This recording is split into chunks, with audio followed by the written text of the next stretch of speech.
Marhaba, ya doctor. Let me begin by first offering warm greetings to all who are watching, to both those who have doctorates and to those who do not have doctorates.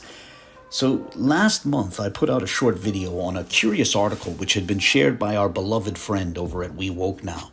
And as I showed in that video, what was being presented as a real newspaper article was actually produced by a newspaper clipping generator site, which allows anyone to construct, novelty articles that read however they please. Well, afterwards, last weekend specifically, our friend, the good doctor, responded with a video of his own, and I'd like to discuss that video section on the controversial article. So I'm going to play about 3 minutes from that section. And as you listen to this, note how he insinuates that I was likely part of a conspiracy to trick him into posting that article. And note how he also curiously brings up the cats controversy almost in the same breath. All right, here we go. Listen to this. On February 27th, I posted a newspaper clip on my YouTube channel that was forwarded to me. Little did I know that this clip was a forgery. The last thing I would think is that someone would stoop to such a level of deception, knowing it would circulate throughout our community. Unfortunately, this forged article did circulate to others as well, and I believe that's the true intentions of the creators of this deceptive clip. See, within an hour of me posting it on my YouTube channel, I received a tag to a video Abu did to mock me titled Hebrew Israelite, We Woke Now, Fooled by Mem Generator, by way of Mike Pereira, aka Faithful to a God. How did he instantly know to go to a site that I am confident very, very, very few has ever heard of? Is it a coincidence that just so happened that Al-MaseeHee Manhattan, aka Abu, quickly recognizes the origins of this image? Is it a coincidence that he swoops in and saves the day? Have you noticed it's always someone bringing something to his attention? It was a little birdie that supposedly forwarded the video I did about the Pews that was nested among over 180 other videos. It was a little birdie in his ear that supposedly told him about Benita Israel's transliteration of one of the Pews. It was a little birdie in his ear that gave him the idea that Pastor William Brown allegedly, supposedly created Professor Richard Katz. It was a little birdie in his ear who told him about the newspaper clipping generator. Again, is this a coincidence? Is it strictly a coincidence? He made it a point in a discussion with Orthodox Moore to say he didn't know the manufactured so-called controversy about Professor Katz would take the discussion away from the Pews. Yeah, right.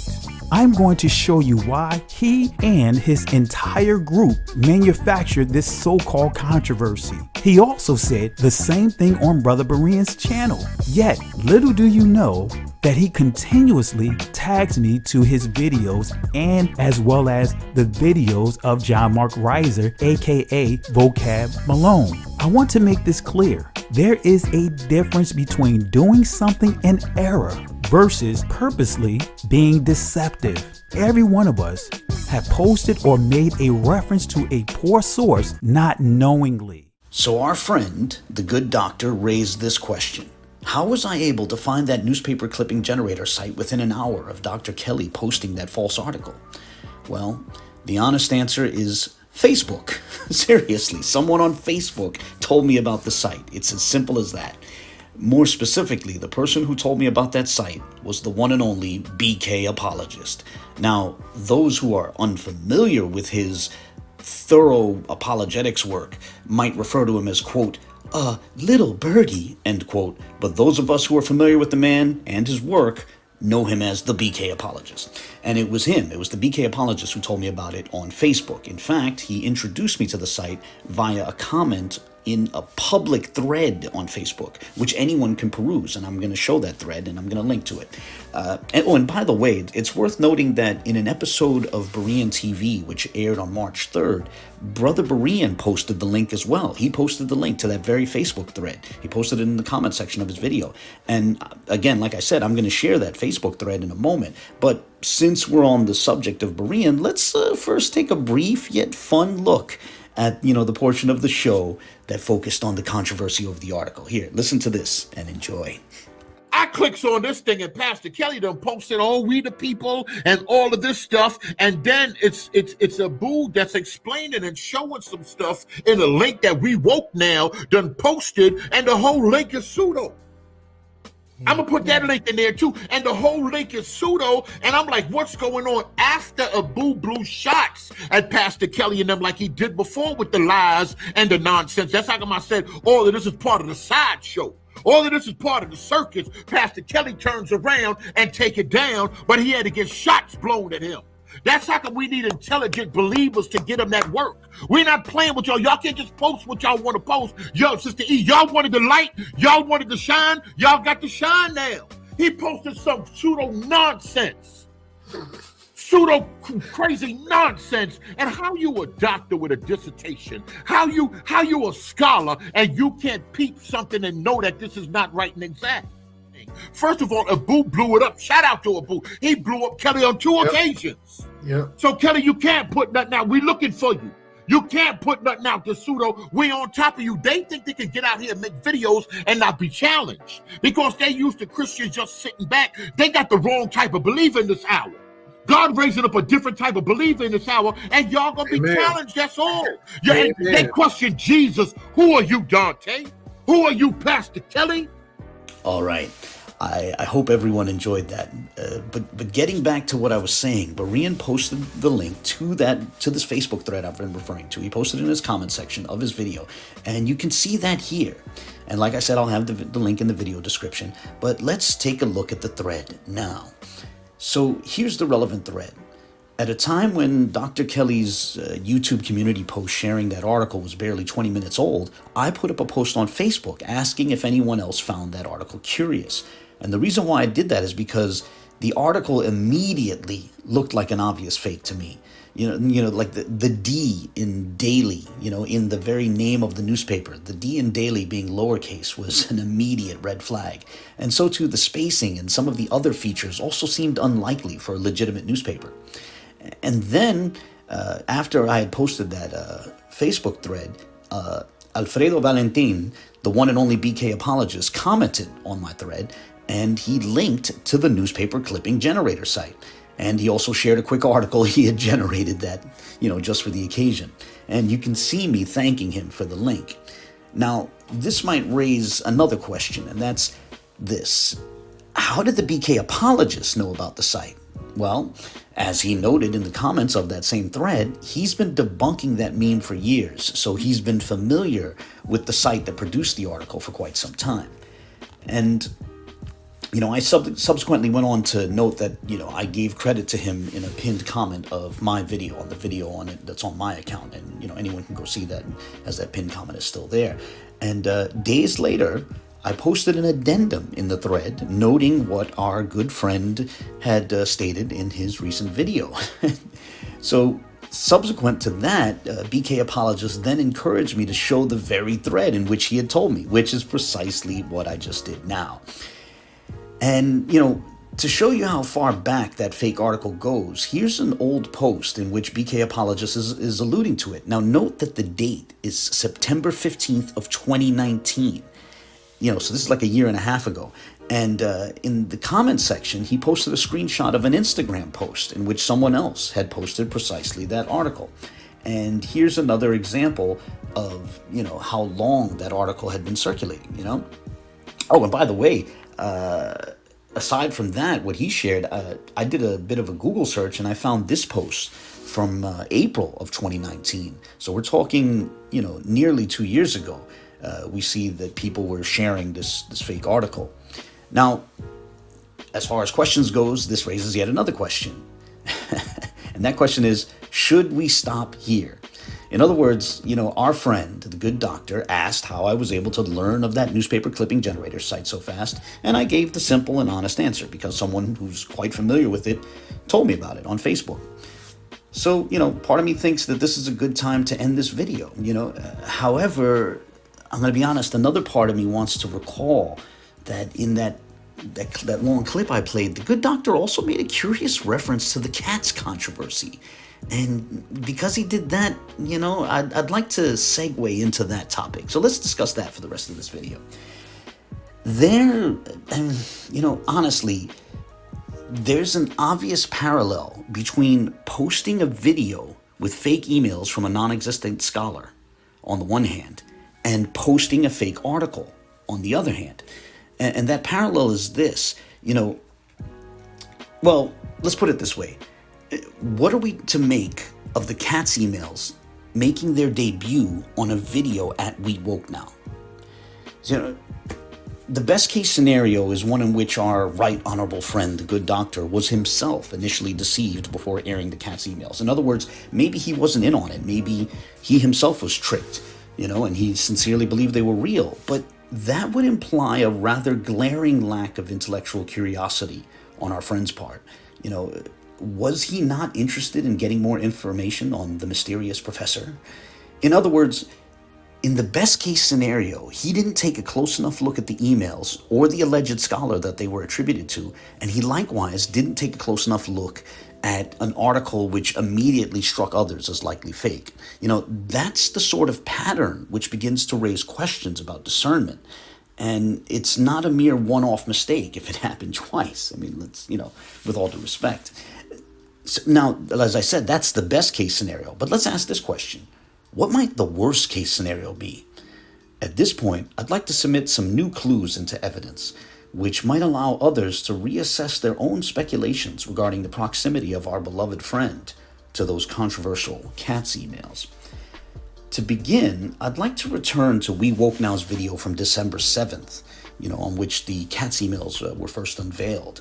And let's recall this curious portion from an email composed on December 4th. And remember that date. This is an email from December 4th, as that date is going to have some mild relevance later on. Okay, now take a look at this. Look what it says here. My conclusion regarding the Pews, the words B'nai Yisrael, or son of Yisrael, or simply Yisrael, should be noted. So, as has been noted before, what stands out in that portion is the alleged Hebrew scholar thinking that the phrase B'nai Yisrael means son of Israel, son, singular. So you see, the author of the email thought B'nai was singular, when really it's plural. It's the word banim in the construct state. You see, when you have a plural noun ending in yod mem, that is to say, plural nouns which are typically masculine, though not always masculine. So again, when you have a typically but not always masculine plural noun ending in yod mem, and it's in the construct state, the final mem is dropped. That's why banim, the word for sons, is plural, yet it becomes b'nai in the construct state because the mem is dropped. A simple and common way to think of a noun in the construct state is to think of that noun as being possessed by something else. Hence why this dropping of the final mem happens with both possessive suffixes and also with instances where the relevant noun is possessed by the noun that follows, like with the phrase sons of Israel, where the sons are possessed in a sense by Israel. They belong to Israel. And you can find this in any book on Hebrew grammar. So here I'll show one quick example. Turning to page 76 of this book, a number of examples are given in a discussion about nouns in the construct state. And I'll highlight the plurals ending in yod mem amongst these examples. Note on the right, the top example, banim, sons, which in the construct state becomes b'nai. And also note the bottom example on the right, as that is going to come up later in this discussion. That's nashim, meaning women, and it becomes neshe in the construct state. And on the following page, you find some more examples, both singular and plural. And, if you're interested, feel free to pause the video here so you can, peruse the chart at your leisure. Now, as for me, I want to move on to exploring whether the good doctor, like Professor Katz, if the good doctor, Dr. Kelly, was also unfamiliar with this feature of Hebrew grammar. So this is a public Facebook post which Dr. Kelly put up on March 4th, 2020. And I want to focus on the bottom paragraph where he attempts to give the Lashon Kodash terms for the Father, Son, and Holy Spirit. As we zoom in, notice that he refers to the Son of God as Banya Alahayim. Not Ban, but Banya. And I would propose that by Banya, he meant Beit Nun Yod, precisely the construction that Katz was confused about, or the author of the emails attributed to Katz was confused about.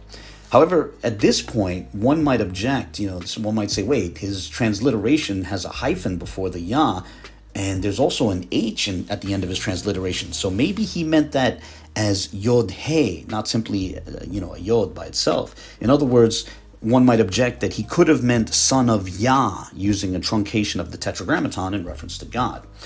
So, with that in mind, let's take a look at yet another public Facebook post by the good doctor, this one from June of 2020. And here he's trying to transliterate the Hebrew word, or the word for Hebrew, the Hebrew word for Hebrew, according again to, his Lashon Kodash pronunciation. And while it's unambiguous this time that he's referring to a word that ends with Yod, he transliterates the Yod with the same hyphen.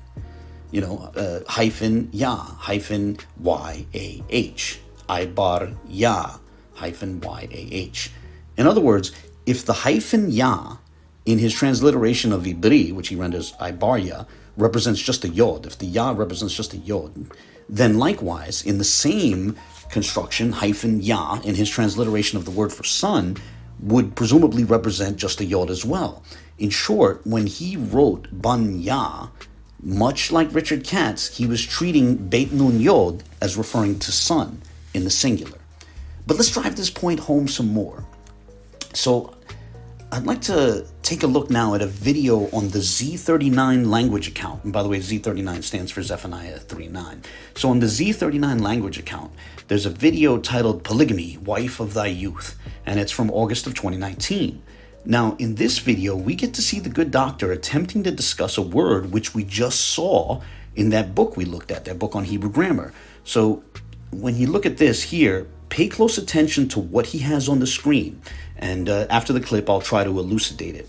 We'll discuss it a little bit. Okay, here, listen to this. So let's deal with this Hebrew definition of wife, because this is important as well. Irregular plural, and you see Nashim, a woman, but this is the key, a woman, female, wife, woman. So we see it what? Singular, right? But oftentimes when we see it plural, we see what? Nashim or Nash Yam. And I'm going to show you to give you clarity on why this is important. Because when we're taking language from one primary language and we're transliterating it, a lot of things get lost. And let's go to the Ernest Klein Comprehensive Etymological, Dictionary of the Hebrew Language definition of wife. This is what it means, just to give you more clarity. All right. It says, when you see Nasha, right? Woman, feminine. But notice it's what? Singular. The plural, feminine plural, where you see here women, you see Nashayam. All right. But you see what? Nashai, singular, Nashayam, plural. This is important. I want to lay down the foundation of this because this is important when we're reading the text and understanding what words are used in Hebrew in the text to give proper clarity. All right. And so here you see what? Nasha.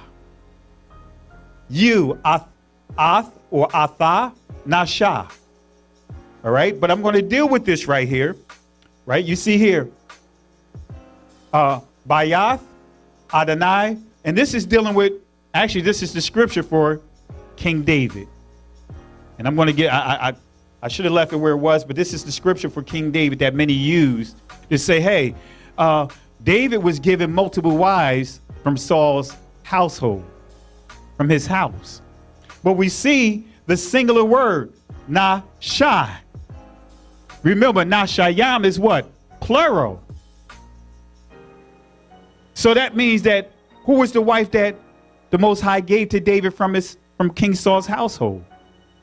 Do y'all remember who she is? Michal. David had 8 wives. Well, you know, he had all kinds of concubines and all of those things.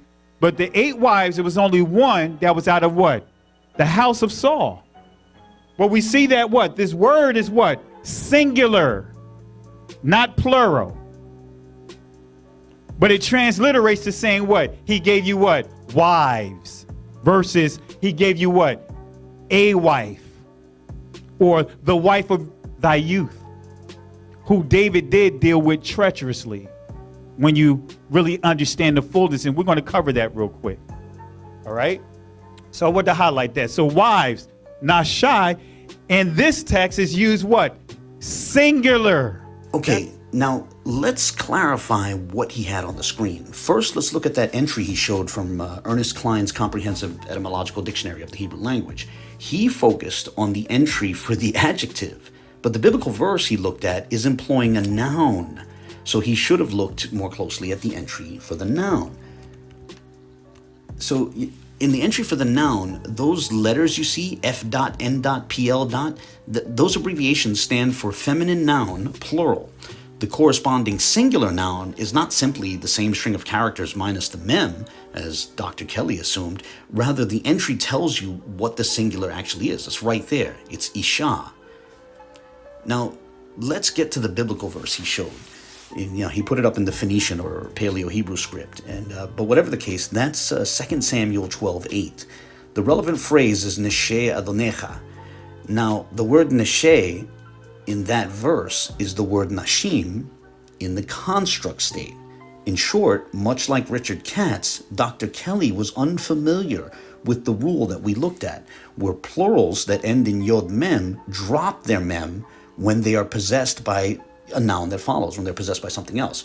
Dr. Kelly looked at a plural noun and wrongly assumed that because there was no mem at the end of it, he assumed it must be singular. And, at this point, his own reasoning seems a lot closer to the reasoning of that Katz email, of that email that was attributed to Richard Katz. However, let's look at one final example, and let's look at one which not only employs the same term, but will also fall within the same time period. So this is a public Facebook video from Saturday, November 28th, 2020. And note that date. Remember that the relevant Katz email that we looked at was from the following December 4th. So there were about 6 days from this teaching, from this Facebook video, to the composing of the relevant email attributed to a scholar named Richard Katz. In this clip, you'll see Dr. Kelly write the Hebrew word for father in the Phoenician or Paleo-Hebrew script. And then he'll mention the Hebrew word for mother. And then you'll see him attempt to write the Hebrew word for son in that same script. And I want you to pay close attention to what precisely he writes. And also listen to how he pronounces it. Let's look at the clip and then we'll discuss it.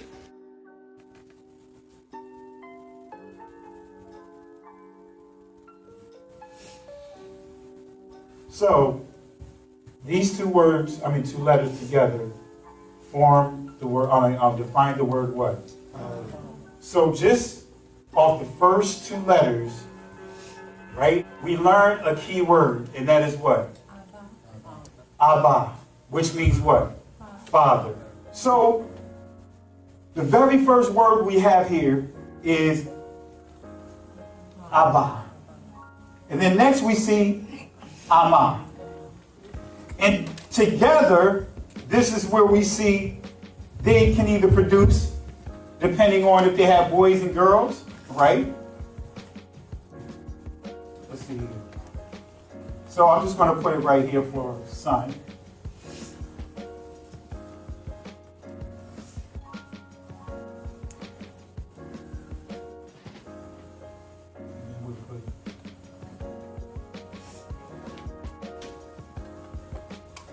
Right? So that is pronounced Ban Ya. Right? And that means what? Son. So this is what? Son. Okay, so you heard him pronounce the word for son as banya. And notice what he wrote, Beit Nun Yod.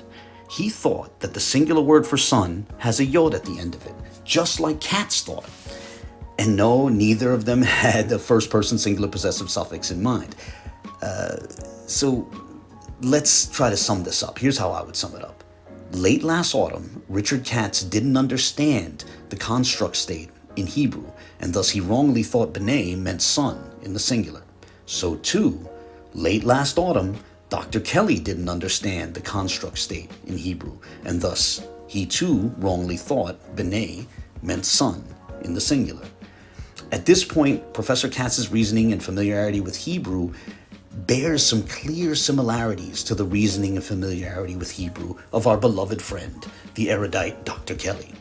And, I leave it to you to draw your own conclusions as to where, what we should conclude from here.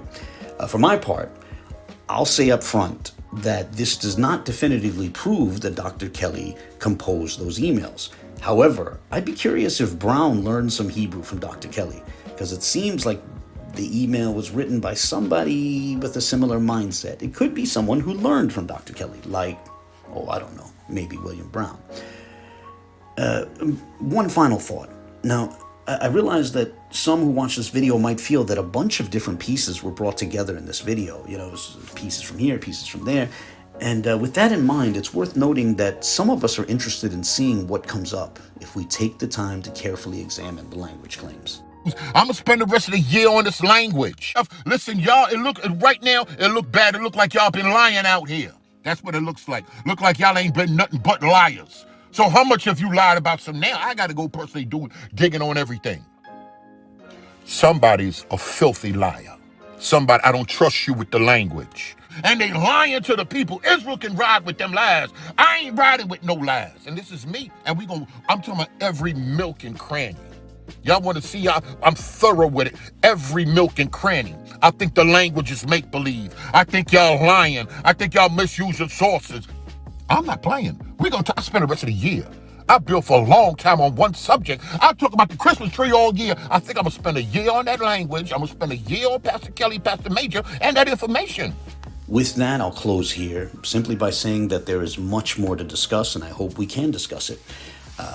But until then, as always, I look forward to the comments of others.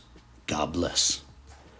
You just call yourself a doctor? Have you been working on a PhD the past 3 to 5 years and we didn't know about it? You never told anyone till now?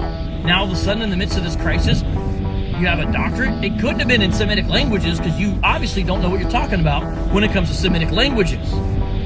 And it wasn't in newspaper research and journalism. Y'all know what I'm saying with that.